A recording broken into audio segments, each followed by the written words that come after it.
Good evening, sir. Good evening. Good evening, sir. Very good evening. Good evening. Good evening.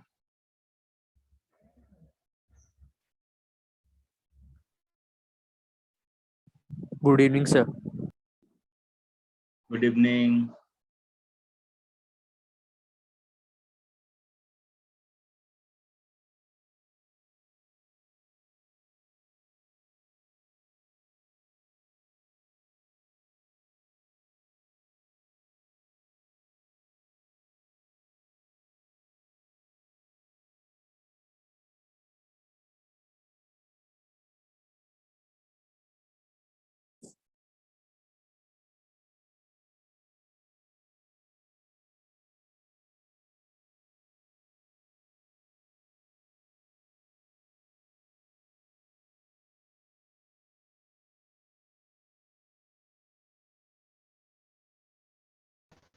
Good evening, sir.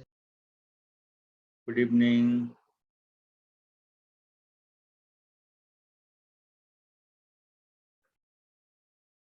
ठीक है, तो last class में ये normal form तक समझ गए थे।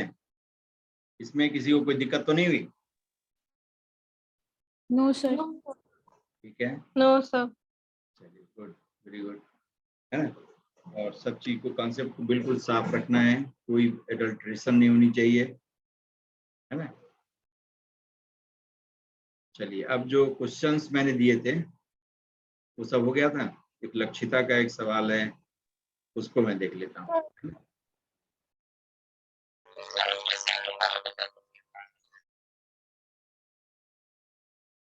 हमेशा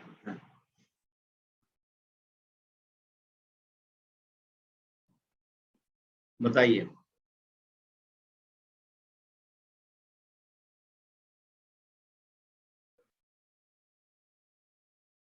तो जो क्वेश्चन मैंने दिया था सारे हो गए थे कि नहीं हुए थे? सर एक क्वेश्चन पूछना था कौन सा? सर, जो the area of a triangle formed by the line y हाँ। Equals to m1x plus c। हाँ हाँ हाँ हाँ, अच्छा, ठीक है ठीक है, मैं देख रहा हूँ, मुझे याद आया। इतने मैसेज आते हैं कहीं, तब क्या होगा। एक फिर से दोबारा भेज दीजिए तो। सर एक और ऑर्थो सेंटर वाला, जो फर्स्ट वाला ऑर्थो सेंटर वाला था। और तो अच्छा, हाँ, ये मिल गया टॉमी का।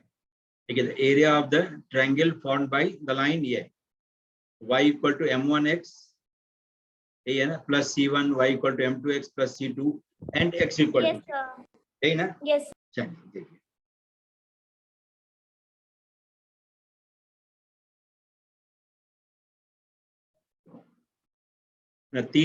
दो लाइन दिया हुआ है आपको, y equal to m1x plus c1। चलिए मैं ड्रॉ कर देता हूँ, क्योंकि m1 c1 सबका साइन तो नहीं मालूम है, और नहीं मालूम हो क्या करते हैं मैं बताता हूँ। y equal to m1x plus c1 इसी तरह का होगा। इसमें x इक्वल टू 0 डाल दें तो y की वैल्यू आ जाएगी c1, तो 0 कामा c1 ये पॉइंट है। और स्लोप इंटरसेप्ट फॉर्म में लाइन की इक्वेशन ऐसे ही लिख देते हैं, y equal to mx plus c, है ना, where m is slope of line and c is y intercept। दूसरी लाइन है ऐसे करके, y equal to m2x and plus c2। समझ गया, दोनों का कहीं ना कहीं पॉइंट ऑफ इंटरसेक्शन होगा, इधर हो या उधर हो। ये 0 कामा c2 हो जाएगा। अब देखिए, ट्रायंगल आपका यही है ए बी और सी, क्योंकि ये y एक्सिस है। y एक्सिस का इक्वेशन क्या लिख लेते हैं, x इक्वल टू 0, बताया था पहले ही दिन, है ना। क्यों? Yes, sir. y एक्सिस के सारे पॉइंट के x कोऑर्डिनेट 0, और x एक्सिस का इक्वेशन y इक्वल टू 0। समझ गए, क्योंकि सारे पॉइंट का y कोऑर्डिनेट 0 होता है x एक्सिस पर। अब जरा बताइए, इस ट्रायंगल का एरिया मैं निकालता हूँ। ट्रायंगल अपना यही है ABC, जिसको मैंने मार्क कर दिया है। तो ए का कोऑर्डिनेट निकालने के लिए इन दोनों लाइन को सॉल्व करेंगे, दोनों y को इक्वेट कर दीजिए। m1x plus c1 is equal to m2x plus c2, x times m1 minus m2 equal to आ जाएगा c2 माइनस c1 और अपॉन m1 माइनस m2। हो गया। इस पॉइंट का x कोऑर्डिनेट है c2 माइनस c1 और अपॉन m1 माइनस m2। दोनों इक्वेशन को सॉल्व करके ये आ गया। अब y की वैल्यू निकालनी हो, x की वैल्यू किसी एक इक्वेशन में डाल दीजिए, c2 माइनस c1 और अपॉन m1 माइनस m2। तो y इज से m2x प्लस c2, यही लिख लें। तो m2 और x के जगह पर c2 माइनस c1 और अपॉन m1 माइनस m2, ठीक है, और प्लस c2 आ गया। अब इसको सॉल्व करेंगे आप, देखिए m2 c2 minus m2 c1 पहला plus m1 c2 minus of m2 c2, m2 c2 तो गया, m1 माइनस m2, ठीक है, m2 c2 गया। y कोऑर्डिनेट आ गया m1 c2 minus of m2 c1 और divided by m1 minus m2। भाई देखो कोऑर्डिनेट चाहिए तो ये निकाल लें, लेकिन हमें सिर्फ x कोऑर्डिनेट से ही बात बन जाती है। जैसे इस ट्रायंगल का एरिया लिखें तो एरिया ऑफ ट्रायंगल क्या होता है, half into base into altitude. तो आप लिख लेंगे हाफ इंटू बेस BC ले लें और इंटू h एल्टीट्यूड। और एल्टीट्यूड क्या होता है, वर्टेक्स से अपोजिट साइड का परपेंडिकुलर डिस्टेंस, यही तो h है। एल्टीट्यूड का फिट बेस के बाहर भी लाई कर सकता है, बेस जो लाइन सेगमेंट है उसके बाहर भी लाई कर सकता है। और देख रहे हैं ऑब्ट्यूज एंगल ट्रायंगल में, इसी को समझ गए। Area of triangle is half into base BC और इंटू दिस एल्टीट्यूड h, ठीक है। अब देखिए BC कितना है आपका, अभी C2 माइनस C1, लेकिन नोबडी नोस कि C2 is more than C1 और C2 is less than C1, नहीं मालूम है हमें, तो मॉड से घेर लेता हूं इसको। आ गया। अब देखिए पॉइंट का y एक्सिस से डिस्टेंस, पॉइंट का y एक्सिस से डिस्टेंस x कोऑर्डिनेट के बराबर होगा, x कोऑर्डिनेट के मैग्नीट्यूड के बराबर, ठीक है। इसमें यही कॉन्सेप्ट यूज करना था। देखिए जैसे -1, 2 है, -1, 2 को प्लॉट करना हो, पहले ही दिन हमने देखा था, 1 यूनिट लेफ्ट साइड आएंगे और 2 यूनिट ऊपर जाएंगे, तो इस पॉइंट का कोऑर्डिनेट होगा -1, 2।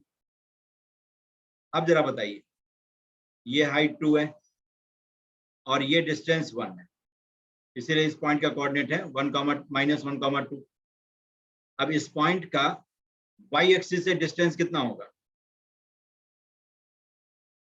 पॉइंट का y एक्सिस से डिस्टेंस 1, और 1 is magnitude of x coordinate. It may not be directly x coordinate, but magnitude of x coordinate will be distance of point from y axis. और ऐसे ही x axis से distance कितना है, 2, ये दिख रहा है ना। ऊपर है तो डायरेक्टली y कोऑर्डिनेट, लेकिन नीचे होगा, नीचे बाय द वे पॉइंट होता 1, -2 होता, तो यहाँ पर होता कहीं, है ना, ये 1 और ये 2, 1, -2। अब बताइए इस पॉइंट का x एक्सिस से डिस्टेंस कितना है, 2, लेकिन इस पॉइंट का y कोऑर्डिनेट कितना है, -2। समझ गए। तो इसमें यही टेस्ट था, इस क्वेश्चन में यही टेस्ट था कि पॉइंट का x एक्सिस से डिस्टेंस निकालना हो तो y कोऑर्डिनेट का magnitude modulus of y coordinate, ठीक है, और पॉइंट का y एक्सिस से डिस्टेंस निकालना हो तो modulus of x coordinate.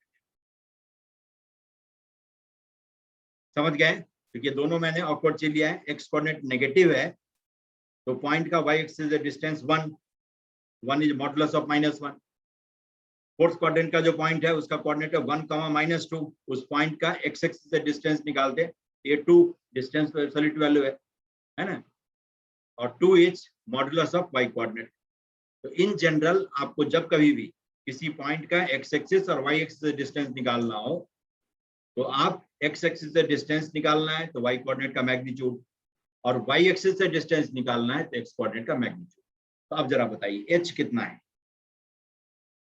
H को आप कह देंगे modulus of C2 minus C1 और अपॉन पूरे पर मॉड लगा दीजिए M1 minus M2। X coordinate तो यही है और नहीं मालूम है हमें कि पॉजिटिव है कि नेगेटिव है, हमने तो अंदाज से ड्रॉ किया है। इसी को समझ गए? तो देखिए Yes, एरिया इज हाफ और इनटू, अब दोनों को मल्टीप्लाई करेंगे तो ऊपर में मॉड की जरूरत नहीं होगी, क्यों? तो C2 माइनस C1 का स्क्वायर आने वाला है, लेकिन नीचे में आपको लिखना होगा मॉड M1 माइनस, ठीक है, half into BC into H। BC और H आपके सामने, इसको देख के बताइए ये समझ गए, यस कि no? Yes sir. yes sir, ठीक है, तो हमेशा फंडामेंटल अपने साथ रहता है, फंडामेंटल काम देगा। और दूसरा, मान ली तीनों वर्टिसेज का कोऑर्डिनेट आ गया तो आप डिटर्मिनेंट से भी लिख लेते हैं एरिया, उससे भी कर सकते हैं। फर्स्ट रो में ए का दोनों कोऑर्डिनेट रखिए और थर्ड कॉलम तो 1 1 का ही होता है, सेकंड में 0 C1 1, थर्ड में 0 C2 1, तो जिसमें 0 है उसी के वर्ड एक्सपेंड कर दीजिए, 2 0 है ही, तो तब भी यही याद है, तब भी यही याद है। और फंडामेंटल से करेंगे तो भी यही याद हो गया। yes sir, ठीक है, और बताइए, और कोई सवाल इसमें? ऑर्थो सेंटर वाला कौन कह रहे थे? इसी में है? ये सर वो सब आपने पहला जो है। क्वेश्चन भेजे थे उसमें कौन से? फर्स्ट वाला। सर आपने एक पिक्चर भेजा था, पहला? उसमें बहुत सारे क्वेश्चन थे। हाँ सर, पहला वाला। हाँ, पहला क्वेश्चन देखिए, हाँ ये बड़ी इंटरेस्टिंग क्वेश्चन था। देखिए ये आपका क्या था, ortho centre of the triangle formed by the lines x plus y equal to 1 and x into y equal to 0। देखिए ऐसा x into y equal to 0, अब दो फैक्टर का प्रोडक्ट 0 है, आइदर फर्स्ट इज 0 और second is 0, yes sir, x is 0 और y is 0, समझ गए? और थर्ड लाइन जो है आपका x plus y equal to 1, अब बताइए x equal to 0 किसका इक्वेशन होता है? नहीं, वाई एक्सिस। y और- एक्सिस। और y equal to 0 x axis x axis. yes है ना, x एक्सिस का। और तीसरी लाइन है x plus y equal to 1, ठीक है, x plus y equal to 1, समझ गए? अब इन तीनों से जो ट्रायंगल बनता है उस ट्रायंगल का एरिया निकाल के बताइए आप। देखिए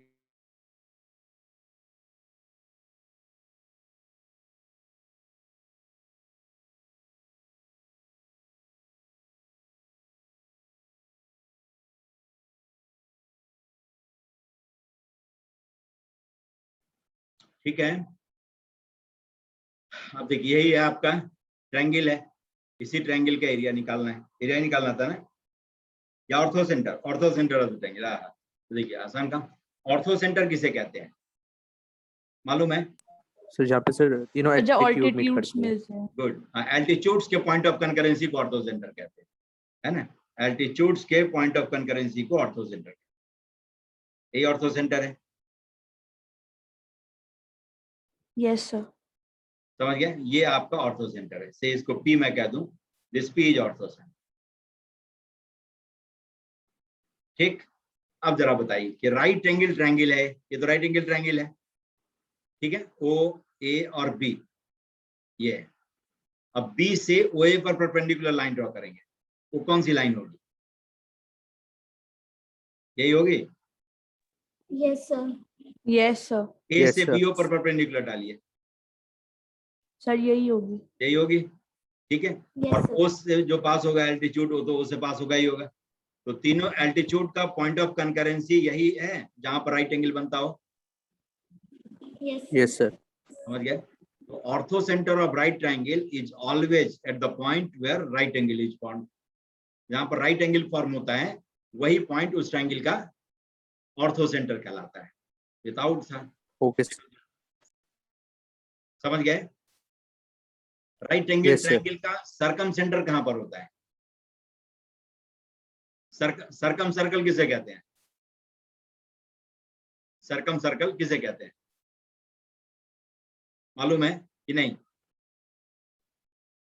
सर्कमस्क्राइबिंग सर्कल, सीधा जो डेफिनेशन है यही कि वो सर्कल जो ट्रायंगल के तीनों वर्टिसेस से पास होता है, इसको कहते हैं सर्कम सर्कल। समझ गए?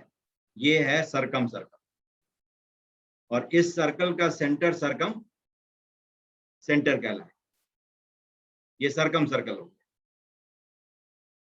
ठीक है। और इसका जो सेंटर है से ओ कह देता हूं मैं, क्योंकि ओ ए ओ बी सब बराबर है। O is circumcentre.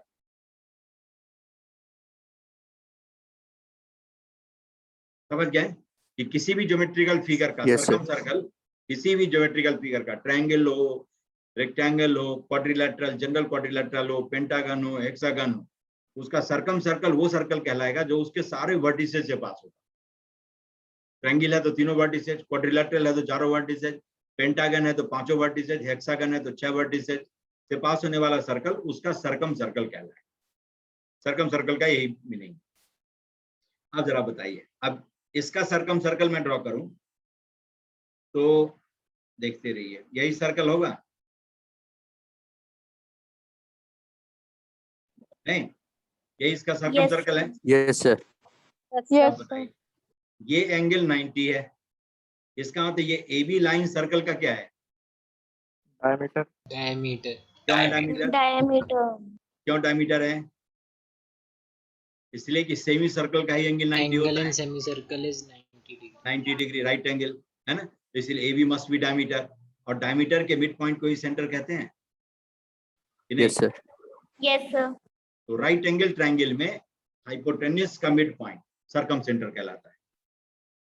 समझ गए? राइट एंगल ट्रायंगल में जहां राइट एंगल बनता है वहां पर ऑर्थो सेंटर है।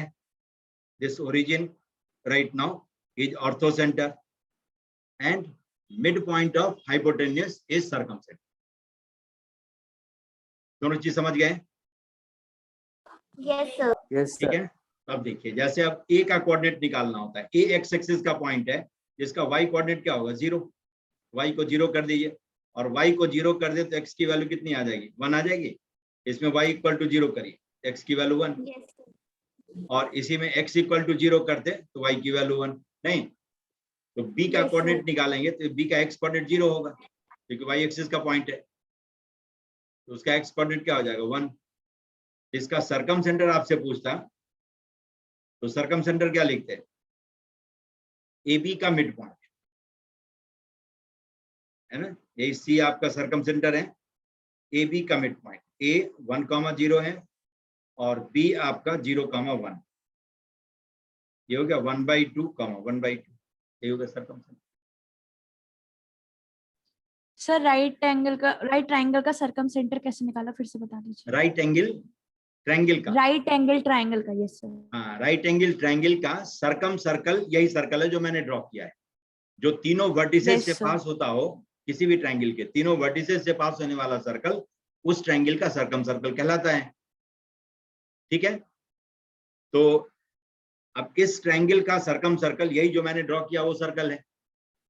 यस इसमें सर। दिख रहा है कि एंगल AOB इज 90। इसका मतलब Yes, sir. AB must be diameter of that circle. क्यों? तो सेमी सर्कल में ही 90 डिग्री बनता है, यस सर। है ना। AB इज डायमीटर, और डायमीटर का मिड पॉइंट इज सेंटर कहलाता है। Okay centre sir. Is mid point of diameter. समझ गए? तो राइट एंगल ट्रायंगल में हाइपोटेन्यूस सर्कम डायमीटर होता है ना। Hypotenuse will be diameter of the circumscribing circle and midpoint of hypotenuse will be center of circumscribing circle या circum circle का center, जिसको circum center कहते हैं।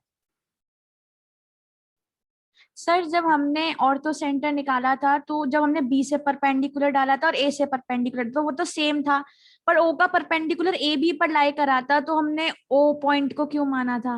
इसीलिए कि तीनों एल्टीट्यूड कहते हैं, वर्टेक्स से अपोजिट साइड पर जो परपेंडिकुलर लाइन ड्रॉ करते हैं उसको एल्टीट्यूड कहते हैं, है ना। Yes sir. जैसे ए से BC पर परपेंडिकुलर ये AD डाला है, AD is altitude for BC, BE is altitude for AC, B से पास होने वाला एल्टीट्यूड ये है, क्योंकि बी से AC पर परपेंडिकुलर डाला गया है, सी से AB पर परपेंडिकुलर डालें CF, तो this is altitude for AB।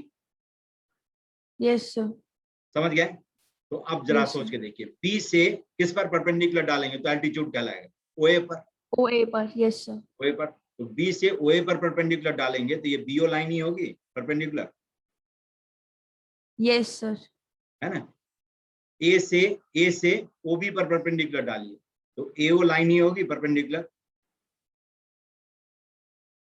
Yes A sir. से OB पर परपेंडिकुलर डालेंगे तो AO ही ड्रॉ करना होगा, क्योंकि किसी एक पॉइंट से एक लाइन पर एक ही परपेंडिकुलर ड्रॉ किया जा सकता है, कहीं नहीं ड्रॉ कर सकते। Yes sir. समझ गए? तो देखिए अब BO भी एल्टीट्यूड था, AO भी एल्टीट्यूड है, तो दो एल्टीट्यूड जहां भी मिलता होगा वही ऑर्थो सेंटर होगा। क्यों? तो तीसरे एल्टीट्यूड को भी वहीं से पास होना ही है, और यहाँ तो दिख भी रहा है, क्योंकि थर्ड एल्टीट्यूड जो आप ड्रॉ करेंगे वो कहां से ड्रॉ करेंगे? O से ही। और किस पर परपेंडिकुलर ड्रॉ करेंगे? AB पर। जैसे B से OA पर डाला, A से OB पर, अब O से AB पर, तो O का एल्टीट्यूड O से तो पास होगा ही ना। ओके सर, ठीक है। तो तीनों एल्टीट्यूड का पॉइंट ऑफ कनकरेंसी कहाँ पर है? O पर है। तो एल्टीट्यूड्स Yes, के sir. पॉइंट ऑफ कनकरेंसी को ही ऑर्थो सेंटर। Okay sir. समझ गए? Yes sir. तो राइट एंगल ट्रायंगल में ऑर्थो सेंटर बिल्कुल कोने में लाई करता है, राइट एंगल जहां पर बनता है, ठीक है। सरकम सेंटर हाइपोटेन्यूज के मिड पॉइंट पर आता है। समझ गए? एक्यूट एंगल ट्रायंगल होगा तो उसका सारा सेंटर इस बीच में होगा। राइट एंगल है तो देख रहे हैं कोना पकड़ लिया सब, ऑर्थो सेंटर एक कॉर्नर पर, सरकम सेंटर एक साइड के मिड पॉइंट पर, और जैसे ही ऑप्टिज एंगल ट्रायंगल होगा तो ये दोनों सेंटर बाहर हो जाते। समझ गए? ये अब 90 से बढ़ा दें एंगल को तो ऑर्थो सेंटर आपका पीछे इधर आ जाएगा, सरकम सेंटर उधर आ जाएगा, ठीक है। तो सरकम सेंटर और and orthocenter may not lie inside the triangle. Circumcenter and orthocenter may lie anywhere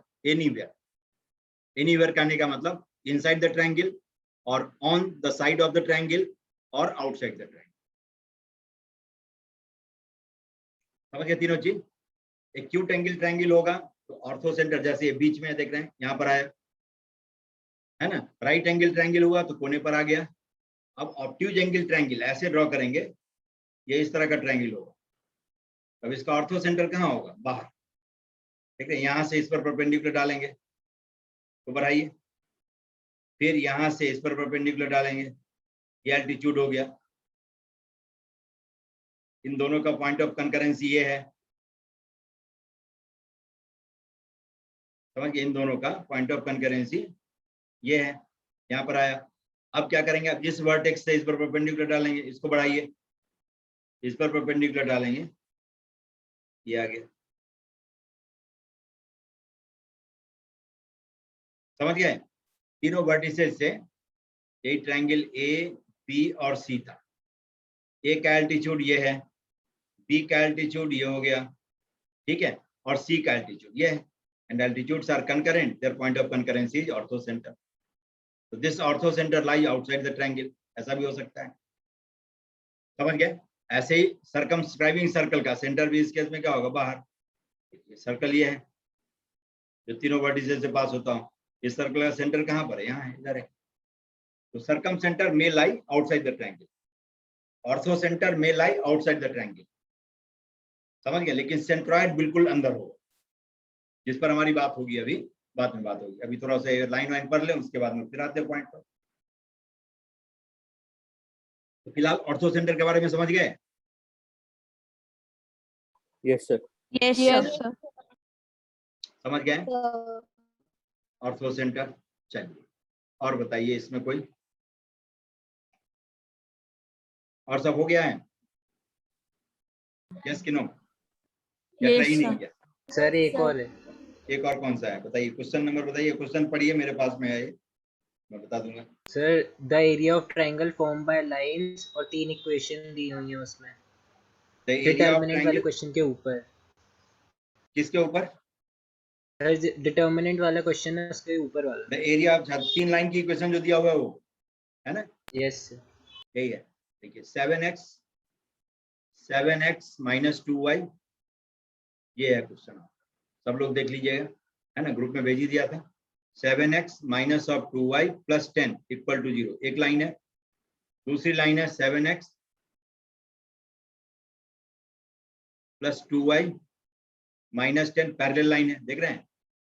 7x, अच्छा पैरेलल नहीं है, 7x minus 2y plus 10 equal to 0, 7x plus 2y minus 10 equal to 0, ये हो गया। And y plus 2 equal to 0, है ना, and y plus 2 equal to, समझ गए। अब देखिए, अब इस क्वेश्चन का मतलब क्या था, एक और कॉन्सेप्ट को इंट्रोड्यूस करवा देना, या कर लिए तो ठीक है। जैसे इसका ये क्या कहता है, y coordinate is always minus 2, है ना, Yes, y sir. Is always minus 2, इसका कहना ये। तो अब ऐसी लाइन जो है, जैसे x इक्वल टू 0 कहता था, तो हमने y एक्सिस कह दिया, क्योंकि y एक्सिस पर ही सारे पॉइंट का x कोऑर्डिनेट 0 होता है। ये y एक्सिस है, तो इसका इक्वेशन ही हमने x इक्वल टू 0 क्यों कह दिया था, कि इसके सारे पॉइंट का x कोऑर्डिनेट 0 है, y चाहे जो भी चेंज करवा लो। ऐसे ही जो लाइन x y एक्सिस के पैरेलल हो, उसका इक्वेशन लिखते हैं x equal to constant. x कुछ ना कुछ एक कांस्टेंट होता होगा, क्यों, तो ये मान लीजिए c है, इस लाइन के सारे पॉइंट का x कोऑर्डिनेट c होगा। अब y चाहे जितना हो, जितना ऊपर जाएंगे उसके Yes, sir. हिसाब से y कोऑर्डिनेट बढ़ते जाएगा, नीचे जाएंगे तो y कोऑर्डिनेट का साइन चेंज करना होगा। समझ गए, जो डिस्टेंस मूव किया उसमें माइनस लगाइए, फिर y कोऑर्डिनेट पाइए। समझ गए। तो Yes, sir. y एक्सिस का इक्वेशन होता है x इक्वल टू 0, और y एक्सिस के पैरेलल जितनी भी लाइन होती है उसका equation x equal to constant. जैसे c इक्वल टू 1 आ गया, है ना, 1 डिस्टेंस पर y एक्सिस के पैरेलल लाइन है, उसका इक्वेशन लिख लेंगे x इक्वल टू 1, क्योंकि इसके एक पॉइंट का x कोऑर्डिनेट जो भी है वही सारे पॉइंट का x कोऑर्डिनेट होगा। जैसे 1,1 यहाँ पर जाएंगे 1,2 लाइक दिस, इस तरह से x coordinate will remain same but y coordinate will change, इसीलिए x इक्वल टू कांस्टेंट लिख लेते हैं। ऐसे ही x एक्सिस का इक्वेशन क्या लिखते हैं, y इक्वल टू 0, क्यों, इसके सारे पॉइंट का y कोऑर्डिनेट 0 है। ऐसे ही ये लाइन है जिसका y कोऑर्डिनेट -2 है। अब ये लाइन कैसी लाइन होगी, 2 यूनिट नीचे से पास होने वाली लाइन, y इक्वल टू -2, ठीक है। अब देखिए 2 यूनिट नीचे है, इस पॉइंट का कोऑर्डिनेट हो गया 0,2, 0,-2, तो इस लाइन पर जितना भी पॉइंट होगा सबका y कोऑर्डिनेट वही होगा, क्योंकि 2 डेप्थ पर ही तो लाइन है, Yes, sir. है ना, 2 डेप्थ पर ही लाइन है। अब x कोऑर्डिनेट चाहे जितना आप चेंज करवा ले, लेकिन y coordinate of every point will be -2। Yes, तो sir. x एक्सिस के पैरेलल जो लाइन होती है उसका इक्वेशन लिखते हैं y इक्वल टू कांस्टेंट, जो एक पॉइंट का y कोऑर्डिनेट है वही सारे पॉइंट का y कोऑर्डिनेट है, y इक्वल टू c, ठीक है। एक पॉइंट का y कोऑर्डिनेट 1 आ गया तो y इक्वल टू 1, किसी एक गिवन पॉइंट का y कोऑर्डिनेट 5 आ गया तो y इक्वल टू 5, किसी एक गिवन पॉइंट का y कोऑर्डिनेट -2 है तो y इक्वल टू -2। समझ गए, ये दो वैरायटी की लाइन है। Yes, sir. x एक्सिस के पैरेलल लाइन की equation y equal to constant, और y एक्सिस के पैरेलल लाइन की equation x equal to, Yes. x axis के पैरेलल लाइन की equation y equal to constant, और y एक्सिस के parallel line की equation x equal to constant. मतलब किसी एक पॉइंट का जो x कोऑर्डिनेट है वही सारे पॉइंट का x कोऑर्डिनेट है। अब तो काम आसान है, देखिए y इक्वल टू -2 आइडेंटिफाई हो गया, ऐसी लाइन है। अब इन दोनों को देखिए, अब ये दो लाइन है, दोनों को ऐड कर दे, इन दोनों का आपस में पॉइंट ऑफ इंटरसेक्शन आ जाएगा, नहीं तो 14x इक्वल टू 0, है ना, -2y गया, 10 -10 सब गया, -10 था कि +10, -10 ही है, -10 ही है, ठीक है, गया। तो इसका मतलब x equal to 0, x equal to 0 आ गया तो y इक्वल टू कितना आ गया 5, x इक्वल टू 0 तो y इक्वल टू 5, मतलब 0,5, इसका पॉइंट ऑफ इंटरसेक्शन 0,5। चलिए मैं प्लॉट कर लेता हूं,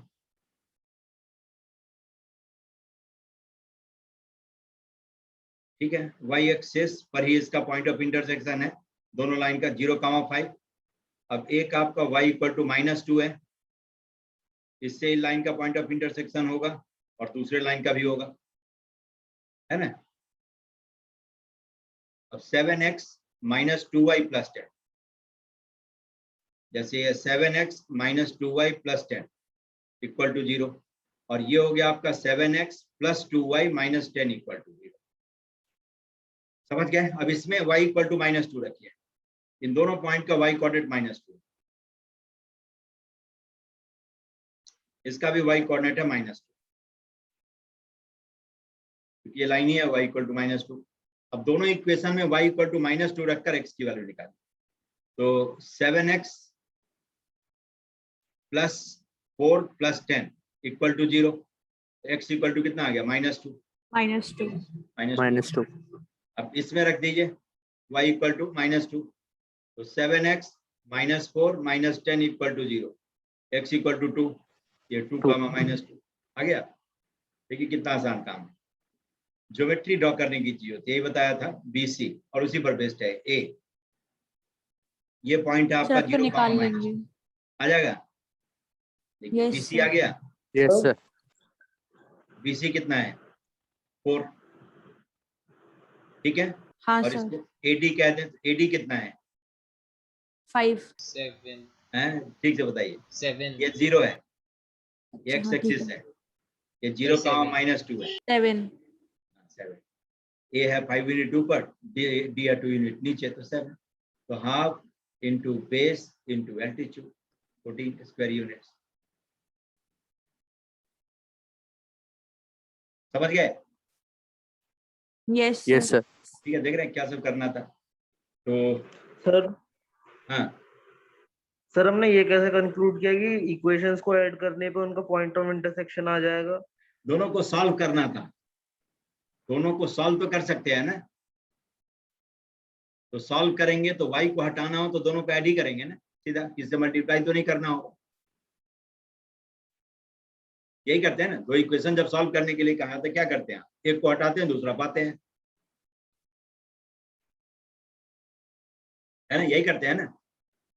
जैसे दो साइमल्टेनियस इक्वेशन दिया था दो वेरिएबल में, उसको सॉल्व करना है तो क्या करते हैं, y को एलिमिनेट करेंगे, x की वैल्यू आ जाएगी, है ना, Yes, x sir. की वैल्यू आ गई, किसी एक इक्वेशन में डाल दीजिए तो y की वैल्यू आ जाएगी, ठीक है। या x को एलिमिनेट कर लेते, जैसे इसको माइनस भी कर सकते थे, दोनों को माइनस कर दीजिए तो 7x कैंसिल हो जाएगा, तो y आ जाएगा पहले 5, और y 5 रखेंगे तो x 0 आ जाएगा। ठीक है, जो काम करते हैं वही काम मैंने किया है, जो काम आप करते हैं वही काम मैंने किया है। पर सर हमने बाद में y की वैल्यू -2 रख के निकाला फिर। हाँ, इसलिए कि ये भी तो एक लाइन है ना, एक साइड तो ये भी है ना, तो इन दोनों यस का, सर। इन दोनों का बारी बारी से इसके साथ भी तो पॉइंट ऑफ इंटरसेक्शन होगा, हाँ यस सर। समझ गया ना, क्योंकि तीनों वर्टिसेस तब आएगा ना जब, जैसे इसको जैसे 1 2 3 मैं कह देता हूँ, 1 2 और 3, 1 और 2 को सॉल्व करेंगे तो एक पॉइंट आया A, है ना, 1 और 3 को सॉल्व करेंगे तो पॉइंट आ गया B, 2 और 3 को सॉल्व करेंगे तो पॉइंट आ गया C। तो तीनों साइड की इक्वेशन दिया हुआ है, तो बारी बारी से दो दो को सॉल्व करेंगे तब तो आएगा कोऑर्डिनेट। और कुछ और बताइए,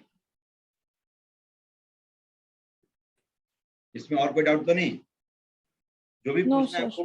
खुल के पूछ लेते हैं, हाँ, जिससे दूसरे के सामने तन के जवाब दे, है ना। अभी जितना पूछे हैं खुल करके उतना आप चौड़े होकर के जवाब दें, ठीक है। तो समझ गया इसको? Yes sir. अब आइए, अब एक लक्षिता का एक था, थोड़ा सा अलग हटके है वो, लेकिन बता देता हूँ क्योंकि वो सब भी आते रहता है और रास्ते में ही सीख लेंगे। आ गया,